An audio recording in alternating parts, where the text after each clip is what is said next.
I'm not working no more right now. I just recently left my job 2 weeks ago.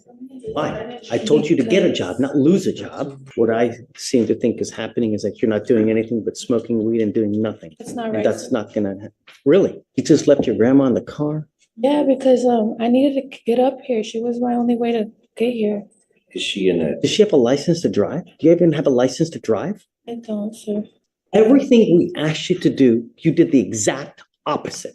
Sir, I was working on it. I just need you to help me with this. Yeah, this hearing is falling apart fast. The second the judge hears she quit her job and has no clear plan, he pivots straight to a drug test. That's because judges look for patterns, not excuses. Unemployment, failed responsibilities, and drug use usually go hand in hand in probation cases. And once she admits THC may show up, you can feel the judge shifting from giving chances to preparing consequences. The problem is, she still doesn't seem to realize how serious this has become. With your life, man. What am I doing with my life? Right now I'm currently barely getting stable at the house. I just recently moved house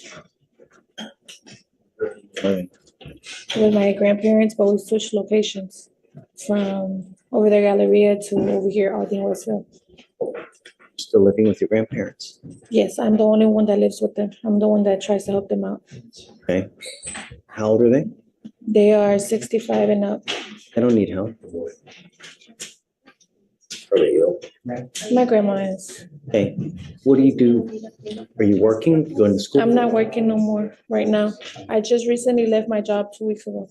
Why? I told you to get a job, not lose a job. I already had a job when I had first seen you, but I left it because it's 40 minutes drive. It's a 40-minute drive away. I don't have transportation right now. So what have you been doing between now and then, since the last 2 weeks? Well, I've been looking for a different job nearby, and I got an interview coming up on the 8th for Academy. I'm sending you for a drug and alcohol test now. What are you going to test positive for? For THC. Not going to go well for you, Ms. Capitio. I should be there from the first time that we got arrested. So you haven't smoked since the last time you've been arrested? Judge, I think she's saying it may be something still in her system from when she was here. I don't see the date. I mean, from August? That's what, 60 days? Really? Really? Yes, sir. I'm sending you for a drug and alcohol test right now, Ms. Capitio. What I seem to think is happening is that you're not doing anything but smoking weed and doing nothing. That's not And right. that's not going to happen. Really? We'll see. I'm sending you for a drug test now. You must come right back and we'll see what happens. Understood. Thank you, Judge.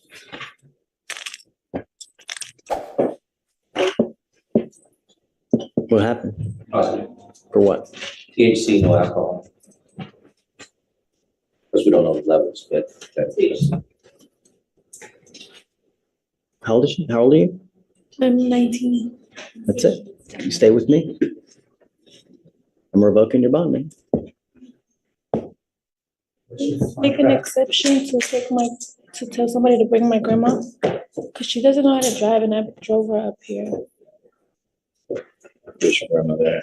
She's up in Louis Deli. It's like a restaurant from here. I just left her parked there. She doesn't know how to drive. You just left your grandma in the car? Yeah, because I needed to get up here. She was my only way to get here. Is she in a? Does she have a license to drive? Do you even have a license to drive? I don't, sir. So your grandmother drove It's you, like or you one drove thing her? after the I other. drove my grandma here. Why'd you I bring don't her have here? any transportation, sir. I had to You get. can't drive if you ain't got a license and insurance. I was trying to provoke this. I was not trying to get arrested, sir. Everything we asked you to do, you did the exact opposite. Sir, I was working on it.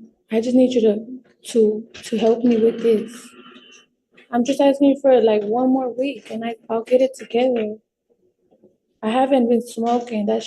I'm sorry. That's been there for a minute. I haven't smoked because I know I have. Yeah, I believe it. The tests are gonna eventually show something else, and you're not gonna believe me. I don't know what to tell you, can Mr. tell- Slatter, but I mean, it's like, it's literally, it's one thing after the other. with Hear me me. out, sir. Judge, can I speak to you? You know what? I don't want to talk about the case. And you're really in enough hot water as it is. Because the problem is your grandmother probably doesn't have that many resources as is. So who do you have now that's going to pony up $10,000 to get you out?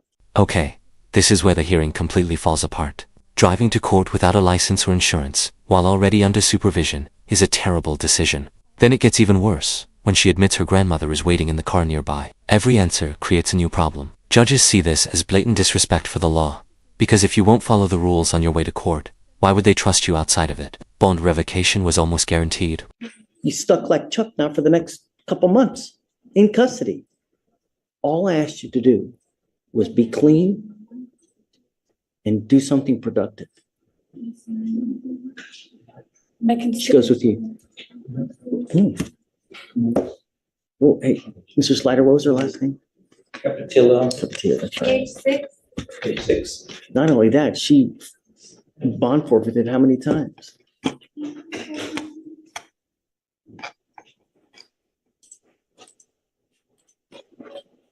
I don't know what to do.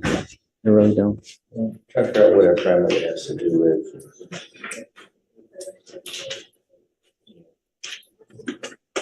She has. Because the problem is that like, I can't let her drive home. She don't even get a license and insurance. So even if I let her out, I can't let her drive. Will you do me a favor? Will you ask her if grandmother has the ability to drive? Drivers, or is there Right. someone else that can come here and drive her? I'll find out. Please. Thank you, Judge.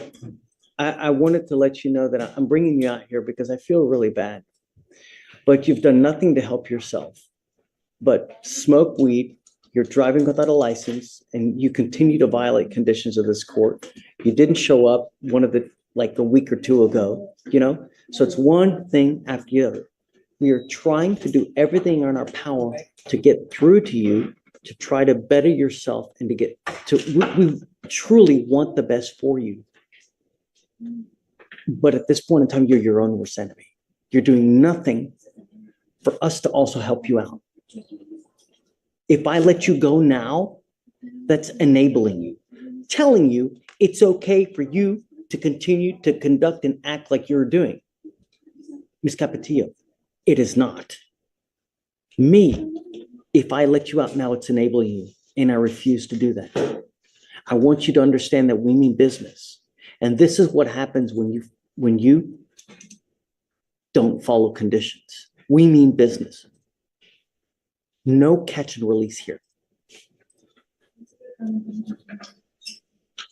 Good. We'll see you in a couple days, and I really truly hope that you now will appreciate this. Okay, I'm not letting you out. No, you're not. What I want you to understand is that if I let you out, you will get the understanding that it's okay for you to continue to do what you're doing, and it's not. One more thing. I'm not going to let you plead guilty just to get out. You pleading guilty to a theft case will be the absolute worst thing you can do because you will become unemployable. No one will hire you. You will be unable to get an apartment, a loan for anything, to get a car, a house, apartment. You want funding for financial aid for schooling for this, not with a theft conviction. Understand that. But I want you to understand that we mean business, and I hope that this is the length that we have to go to. All right? Okay, thank you. Whoa, hold on. I need to decide one more thing. The most important thing in this life, do not drive without a license and liability insurance. You will be signing an affidavit with me right now. This is a promise you're making to me not to drive. And if you do, I can have a contempt hearing and you can be facing up to 180 days in jail and a $500 fine every time you drive. If you get into a car and you get into an accident and you don't have insurance, you've completely messed with everyone. And I know you don't have money. But if you get into an accident with someone who's got like a BMW Jaguar, or even whatever it may be, they're out a ton of money and it's not fair. All I'm trying to do. This is probably the most important moment in the hearing. The judge stops focusing on jail and starts warning her about the future. A theft conviction can ruin job opportunities, housing, financial aid, and even basic trust from employers. At 19, it's easy to think mistakes disappear with time, but criminal records follow people for years. Ironically, this is the judge showing the most compassion all day. He's trying to stop her from making a decision that could permanently damage her future.